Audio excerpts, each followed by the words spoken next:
Good morning and welcome to this virtual panel discussion on operational techniques for collateral management hosted by Risk Hong Kong. Apologies for the slightly late start. My name is Sylvie Davidson and I have the pleasure of being the moderator today. Some housekeeping notes. You, our audience, can submit questions live throughout the session via the Q&A function on your screen. We will respond to the questions as we go. Our three panelists today are Anthony O'Connor, Karin Chobane, and Sage Patel. Thank you, and over to Anthony now. Hi, good morning. My name is Anthony O'Connor. I'm based here in Hong Kong. I'm globally responsible for our derivatives product offering in HSBC Security Services, including our valuations. And I also cover the collateral management services here offered out of Asia.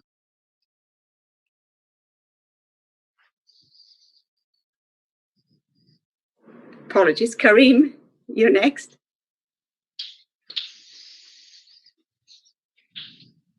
Yeah. Hi everyone. Good morning. So my name is Karim Shaban. I'm the regional head of collateral services in Citi, based in Hong Kong as well. So basically, we provide collateral agency services to our customers. So I think quite importantly, I'd like just to mention that the views and the feedback that I'm expressing is really coming from the point of view of servicing clients as opposed to performing collateral management on behalf of Citi for its house business. Thanks, and Sage? Hi, good morning to everybody, and thank you to Risk Hong Kong for inviting me to join this very esteemed panel. I'm Sage Patel. I'm based in Singapore, and I'm responsible for IHS Markit's pricing, valuations, and reference data business in Asia Pacific. There are a number of components around the whole collateral conversation that encompasses the services that we offer. So looking forward to this. Thank you. Thank you very much. So let's get right into it with our first polling question. Which part of the UMR compliance process you still find as the one that requires the most effort? While you're answering this, the first question for our panel. Why do financial institutions need to embrace collateral management transformation? Anthony, would you like to take that one, please? Sure. Thanks, Sylvie. So, I mean, the focus of today's panel is collateral management. But, you know, when I was thinking about this question, I really think there's a broader sort of post-trade element to this and the challenges that we face around the sort of the processing of derivatives. So I would tend to look at this as a broader sort of post-trade solution. And I think, the transformation opportunities certainly around derivatives are immense. So we would see that all the way from the trade capture process to the confirmation, matching and confirmation process to the valuation process, as well as the collateral management, which is the key focus for today. Clearly, the VM process is well established, but as we move into the initial margin process, I think there's a whole range of challenges in that area too. I think the last 9 months has certainly highlighted the importance of having a robust sort of internal processes, utilizing technology to to the extent that we possibly can. Certainly we would have seen it on the security services side, at least doubling in the volume of collateral management margin calls during that stress period in March and April. So I think that has highlighted certainly the the need for a broader transformation in this area.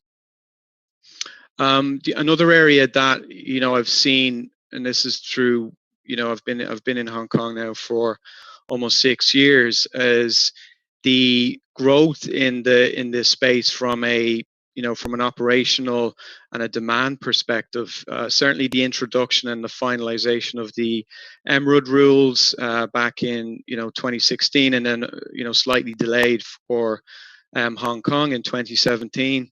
That really formulated, I suppose, the backbone of what I think financial institutions, both sell side, buy side, insurance firms, public entities. It really kind of formulated some of the the processes that would be needed to be put in place. So the formal adoption of those rules certainly was an important sort of kickoff point. The last couple of years, I mean, there's been introduction of unit trust code for asset managers here in Hong Kong by the SFC. So there's a number of buy side recommendations and best practice guidances that have been issued by regulators as well over the last year or so. I think the opportunity for transformation again is also is also heavily promoted by industry bodies like ISDA. ISDA's doing some really good work around CDM and trying to put in place common documentation standards, and the work that's happening around that, I think is hugely important as well. So these are some of the areas I think we should be embracing in terms of the opportunities to to transform in this space. Thank you very much, Anthony. We just got also the results of the polling questions, which looks quite, the majority is, the answer is number A, calculation of AANA. Interesting. Karim, any thoughts on that? Yeah, indeed. I think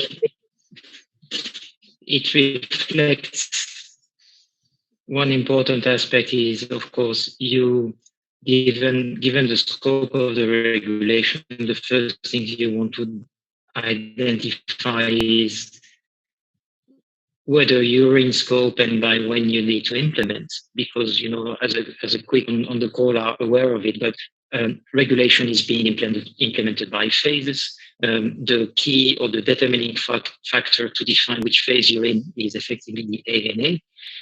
And if you happen to make your calculation and go below the 50 billion, which is the threshold for the next phase in September 2021, it means that you have another year in order to implement. Now, the thing is, the method for the calculation of the AANA is not that trivial. It's not that it is so complicated, but it needs to be taken into account across the firm at a consolidated basis. And just referring to some of the conversation that I had recently with clients, like there are still some firms out there who tend to rely on their counterpart to tell them whether they are above the AANA or not, which is not something that any counterpart can do because they have no visibility about the amount of trading that this client is having with other counterparts. So I think there is quite a lot of education even on things like the AANA. And to that, I would probably also add the fact that over the last few months, there were a couple of announcements from regulators to align or to change the calculation period, for instance, and people need to keep up with that and effectively take into account that they can identify what is their AANA, work out against a timeline in relation to getting compliant in time. Now, maybe just to add a little bit on what Anthony said, I think, in terms of the transformation, that's a very interesting point, because even though at the outset, it all comes from a regulatory mandate, I think the aspect of the transformation need also the firms to look back into, what is the real reason or rationale or benefit for implementing a proper margin process, which is all about effectively reducing counterparty risk exposures. And the challenge comes from that most of the firms were completely out of that scope so far, and like the ones who are struggling with calculating the AANA, they most probably don't have the right process or scalable process in terms of suddenly onboarding a whole range of margining activity on a frequent basis, like exchange of daily margins, whether IM or VM, calculating the IM using the model and so on. And I think, somehow the firms need to take a little bit of a step back and think about, why they do it, what purpose does it serve? And in the end, I think they need to link that to securing or making sure that they secure their access to market, they manage their liquidity properly, that they're effectively, working towards their competitiveness, as opposed to, simply look at the fact that it's a regulatory obligation and it's a necessary evil. So I think, the transformation needs to happen in the back offices, but I think the transformation need also to happen in the approach. And I'm sure, most of people would have already realized that. But also in what I was saying, really in the approach towards, understanding the foundation and the rationale for margining and collateral management. Thank you very much. And just a reminder, please send your questions to the panelists. We will be picking them up as they come in. Our next discussion point: what are the key challenges that financial institutions face with regards to their collateral operation techniques? Sage, can you take that one, please? Yeah, sure. Thanks for that. I think I'm going to take a slightly different angle here. And again, one of the points in the last poll was really around the IIM space, IIM calculation space. And I think that's something that is growing in its prominence and importance. Again, I think you could almost define that the IIM calc part is probably one of the most complex parts of the requirements. I think you could safely say that the delays that have come through have allowed firms to prepare across the entire workflow. I think with ISDA's view on the ISDA SIM is helping that standardization process. But I think there's three key areas that we have to consider for the IIM part perspective. Firstly, obviously, market data and valuations. And again, if we step back there and think about the dynamics of portfolios or portfolio construction now, they're taking a more complex, exotic type of instruments that sit within these, which obviously means that the implications for valuations come into play and naturally the impact to IM. So I think that in itself and how you look at third-party models, model validation, etc., is something that's very significant. Secondly, I would probably say around the resourcing and expertise that's needed here. Again, it's a very resource-intensive, time-intensive, and you can say oversight-intensive process. And needless to say, the final point is the reputational risks. I mean, with I think Anthony's point earlier, where there's been significant volatility that we've seen in the market, getting that calculation right has natural downstream impacts to, margin posting, etc. So I think that's something that you've got to be mindful of. And again, the reporting that goes down to the regulator. So I think that's something that is, heavily being considered now as to what the approach looks like.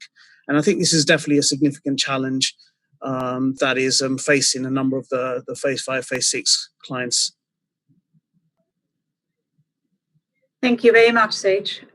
Karim, any thoughts from your side? Yeah, probably I would add a couple of consideration to what Sage just outlined. I think it's the market participants who are newly in scope. They are suddenly facing a tremendous number of decisions to be made. That includes decisions about modeling for calculating your IM. That these are also decisions in terms of what your operational flow is going to be. How do you maintain access to collateral? What is the model in terms of collateral posting that you're going to opt for? Whether you can incorporate any kind of optimization or not. And basically, for the newly in scope participant, they probably had almost no exposure to those questions before. And unfortunately, it's not really like a level playing field, because most of the sell side have been in that environment for a few years, even before the start of unclear margin rules. And I figure out it's extremely difficult for, let's say, an asset manager, an insurance company who's new to that, just to grasp all these, variables and come quickly down to, what is it that they, or how are they going to effectively implement that. And the additional, consideration here is it's also the first time that some of the choices you make have an impact on what you effectively negotiate with your counterpart. I mean, in the good old days, if you think about implementing a variation margin CSA, there were probably little bearing in terms of operational consideration in relation to what you negotiate in your CSA. Under the initial margin rules, it's a completely different story because the choice of your custodian, your agent, whether you go for a tri-party or third-party solution, whether you opt for calculating the margin under, a schedule, regulatory schedule or C model. I mean, that's all something that at some point comes on the table of the negotiation with your counterparty. Which means that it's almost like you have to completely revise the way you run your implementation approach by having some parallel streams that include your counterparty negotiation as well as your operational implementation and technology implementation. And I think that's really that has been unseen before. So I guess in terms of challenge, I think that's one of the most important, especially you're running against the clock. You have a deadline, time flies. I think we all figure out that, we already passed the original deadline for phase 5, and we not even have, a full year left until the 1st of September 2021. I'd be interested to see, how much people would think that if the deadline was effectively in September 2020, would they be ready? I think there is a little bit of questions to be asked here. Thank you very much. So now to our next polling question. In order to put in your vote, you can go to Slido, the button on the right above the chat box. Then you can see the polling questions where you can submit your options there. So the next polling question is, in the context of collateral management, which approach would be the most beneficial to your business? And back to our panel on our third question, how can technology help address the industry's challenges? Anthony, can you take a... Sure, yeah, thanks, Sylvie. So I think, in particular, as I suppose as we look at phase 5 and 6, I think, Karim alluded to some of these points, but I think certainly the from what I've seen from talking to clients, the cards are a little stacked. I mean, I suppose the sell side, and I would again agreeing with Karim on this, the sell side is well established in these processes, and I think that experience that the sell side has should certainly, that's something that I think phase 5 and phase 6 counterparties can sort of lean on. I think that, phase 5 and phase 6, between, I suppose as that assessment phase that phase 5 and phase 6 entities go through, they should certainly lean on, their counterparties and their brokers for assistance, as well as, when they go through that process of looking to, say, buy versus build, that classic decision, right? Speaking to your an assets, your outsource provider, or your strategic vendors that you're in partnership with. I think utilizing all of those areas will help make that decision, that decision matrix a lot easier. I think the IIM monitoring, I think that's huge. I think as we come into phase 5 and phase 6, and clearly regional banks are in this mix too, right? So it's not, certainly it's definitely not just the buy side. I mean, there's a lot of regional banks too, which would have maybe a smaller operational capability in this area. And I think that there's definitely been a focus for regional banks as well on this area. IIM monitoring, I think, will be very helpful. There's a real obvious not a solution, but an area that I've seen, from talking to some clients, really about looking across their counterparties and saying, well, look, where am I more likely to hit the threshold? Do I want to sort of have a look at my counterparties and maybe bucket them and say, yeah, I'm going to potentially hit the threshold with this counterparty, so I need the IM, I need that IM monitoring in place for that particular counterparty. I think the complexity, on the calculation side, earlier on, I would have heard a little bit more conversations about using the standard calculation methodology, the grid that ISDA has published. Less so now, I think, again, because the broker community has fully adopted SIM pretty much, that there will be sort of limited, I think, opportunity for buy side, for instance, to take a more, to take the simpler approach. The challenge with the simpler approach clearly is you may, under a lot of circumstances, end up with a much higher, IM amount. So that would need to be taken into consideration.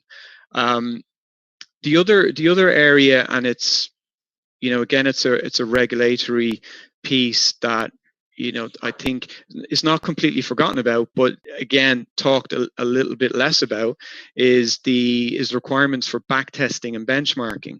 I think I suppose the concerns I would have about that area would be that, again, it's the expertise, the technology, the requirements to have that sort of back testing data available. And then also benchmarking. Do we have to have another model in-house, right? It's not good enough now just to have a SIM in place. You need some sort of other benchmarking. Should that come from an external vendor, or again, do you want to build your own capability, in that space? So there's some of the other areas that I think from a technology perspective, again, they need to be factored into that consideration. Thanks very much. Karim, any thoughts? Yeah, without certainly repeating all the good points that were made by Anthony,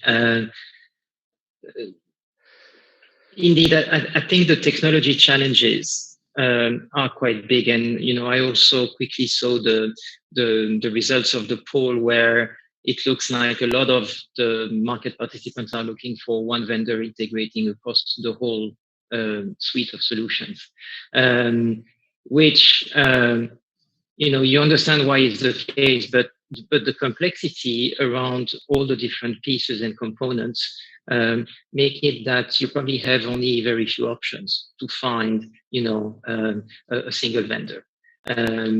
Or what you see more and more is that you see a number of different vendors who are effectively pulling their capabilities together, so that you would do your reconciliation of the sensitivities typically with one vendor, but you would do the SIM calculation, which comes ahead of that, of course, with another vendor. But they try to integrate their offering.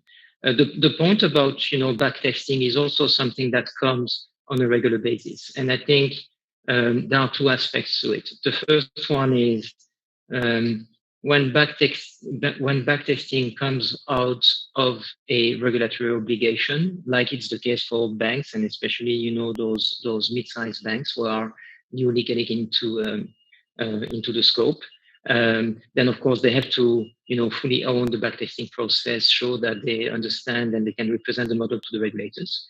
But what I've heard as well is that some other market participants tend to look at backtesting as a way to validate whether the model is correct. It might be a little bit of an expensive way of doing so, because with backtesting comes a whole protocol about how you need to get it implemented, and if it's only about making sure that the margin amount is correct, you probably have some other controls that can be put in place and eventually provided by the different vendors. So again, the technology picture is extremely complex.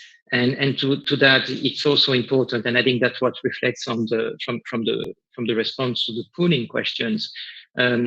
So especially the newly in scope market participants, they're probably less used to deal with multiple providers. And that can create, the kind of vendor sourcing program can be sometimes quite complicated and require a certain level of expertise that they don't have. So that's another challenge. The sell side didn't see that, because sell side is being used to deal with multiple providers for very specific and specialized areas. I think the newly in scope participants have got more of a challenge with that. I think I'll just add a couple of points there. I think Karim and Anthony have highlighted some fairly significant parts, especially around the model governance and the backtesting approach. One thing that's clearly, where a lot of customers now are looking for that end-to-end or that single source vendor that can help across the entire workflow is market data as well. And I think market data plays a critical component here. It's almost the point, without market data, the data it depends, the behavior of the models and the approach to backtesting is going to be flawed. So, just to sort of summarize a couple of points there, I think scalable technology and the ability to compute huge amount or a large proportion of data that's needed to help provide the governance, the backtesting, and especially with the these specific requirements that are coming through. Again, without stating the obvious, I mean, we're in a region with a number of clients with very diverse portfolios, very diverse requirements from a data perspective, and naturally having a singular model validator as such is something that will generally help the downstreams. Connectivity to all of the niche players within the space is clearly something, whether it be from a cost perspective, a resource, but no doubt that the process that a number of clients are going through now to really understand, what the landscape looks like, and who is the best fit is something that has given a bit of time, given the delays that we've seen in the rules. Thank you very much. And now, what are the key takeaways you would like our audience to take away from our discussion today? Karim, can you take that? Yeah, sure. So I think the key takeaway is, and that's going to be, once again, stating the obvious to an extent. It's like the clock is ticking. It takes time for implementing everything that we've been, talking about.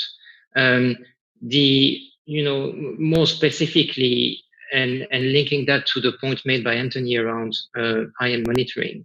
The trick here is you need to monitor IIM to know when you're going to breach the threshold, but once you're breaching the threshold, you're supposed to be live. So I think this includes like a great deal of planning in order to make sure that you're ready and you're not breaching the regulation as soon as your IIM is going above the threshold.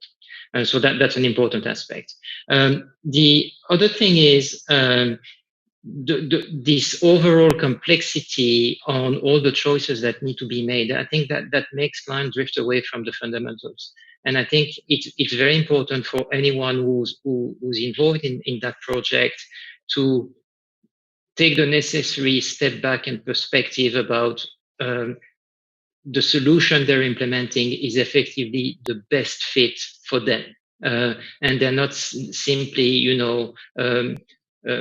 adopting certain solutions because these have been proposed by the counterparts, or they try to follow the market trend and so on. Because in the end, it's really coming the discussion back to what it is about managing your counterparty risk exposure. So, for instance, are you happy in terms of the diversity of the collateral pool that is going to be posted by your counterparty at their custodian, eventually a tri-party agent. I know we haven't talked about this one, and how are you going to be sure that you can effectively mitigate your risk in case of counterparty default?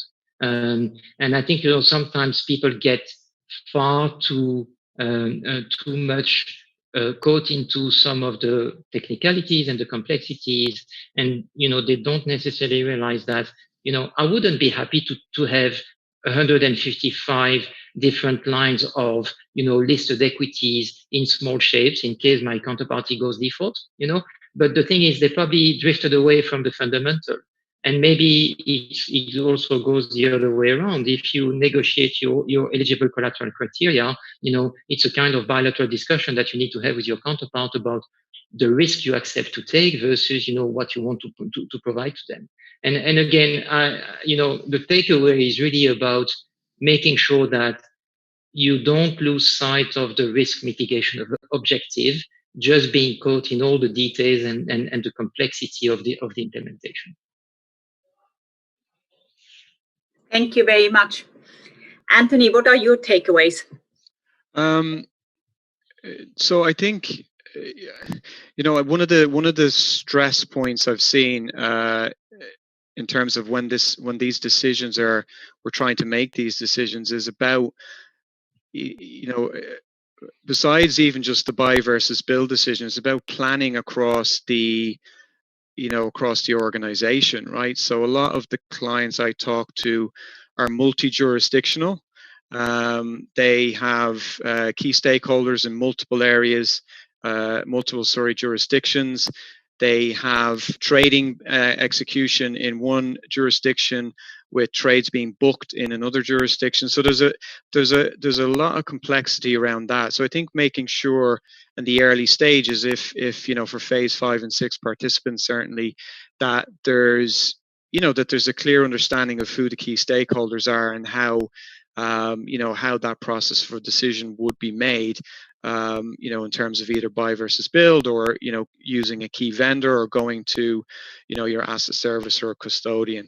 I think we didn't talk about it really today, was and it's the custodian space, whether to go with traditional third party custodian versus the tri-party custodian models. I think that is quite significant too.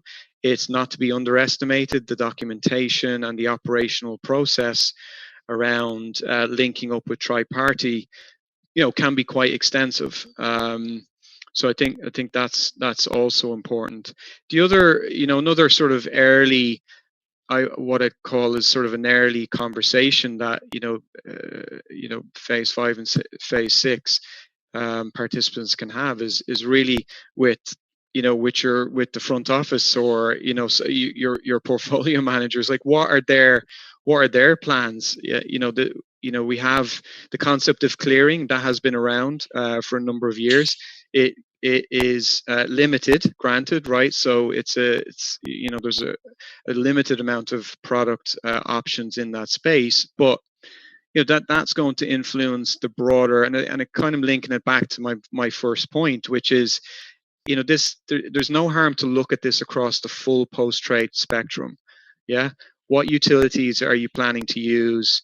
What connectivity do you think you'll need? And linking that all together. And I think if bilateral is not going anywhere, there's plenty of evidence for that. But I think the use of bilateral, mixing it with the cleared, the opportunities to clear, and even the exchange traded derivative space. So these are all, I think they're all important. We've a proliferation of platforms, right? So we've platforms to do the IIM reconciliation. Clearly, Acadiasoft is quite well established in that area. We've got multiple other platforms we've got platforms for issuing margin calls. We've platforms for valuation, the trade capture, and I think reducing these gradually over time makes more sense, and it does reduce that headache when you can rationalize platforms and take advantage of one-stop shops where that's possible, either through a servicer or through your platform arrangements. So those are some of my key takeaways. Thank you very much. And Sage, what are your thoughts? I think the guys have quite nicely sort of gone over a number of the key considerations here. The only two sort of quick points that I'll add to this is absolute, and I think in terms of selection of your workflow provider is paramount. I think that is now becoming fairly evident. You do have a number of niche players within each segment of that workflow. Understanding the challenges that you have from there, and naturally from a cost implication. I think Anthony touched on buy versus build. These are not insignificant projects. These are huge, right, in some instances. So being able to cover off all of the requirements that you have, I think Anthony also touched on, being aware of how portfolios and your front office are trading, what their dynamics are looking like is something to be mindful of.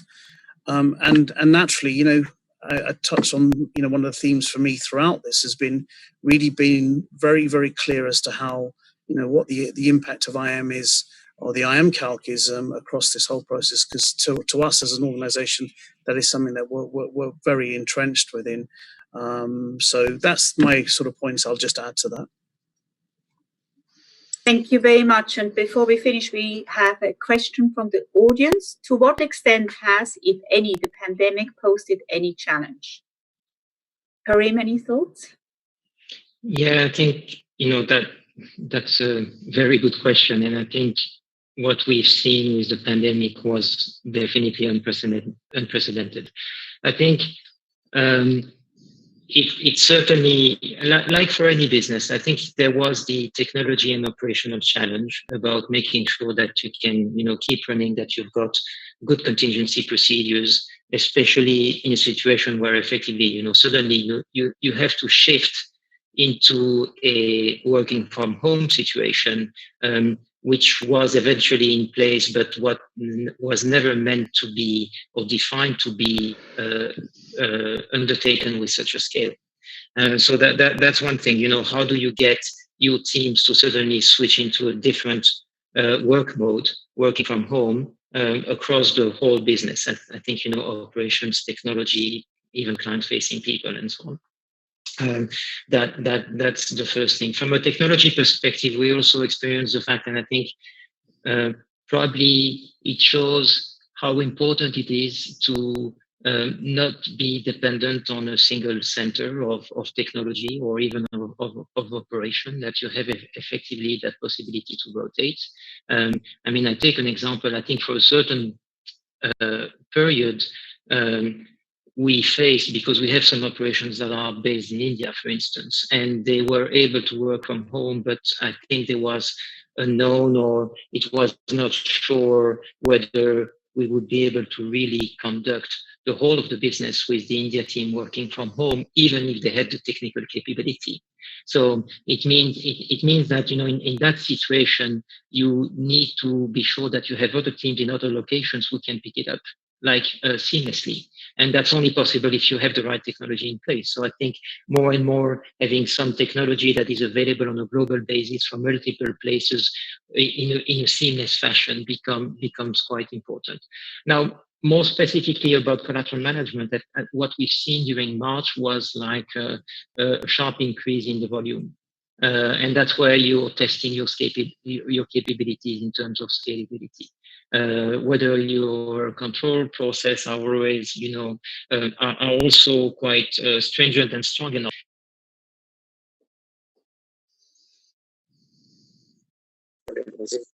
We can't hear you anymore. Okay. Yeah, you're back. Sorry, you're back again. I think it was, making sure that you were effectively able as an agent to absorb that increase of volume, which was 80 to 100% additional activity over the 3-4 weeks peak period during COVID, without having, the client being impacted. I think the pandemic really with the increase of volatility can create those kind of market reactions where effectively you need to be sure that you have processes that can absorb it.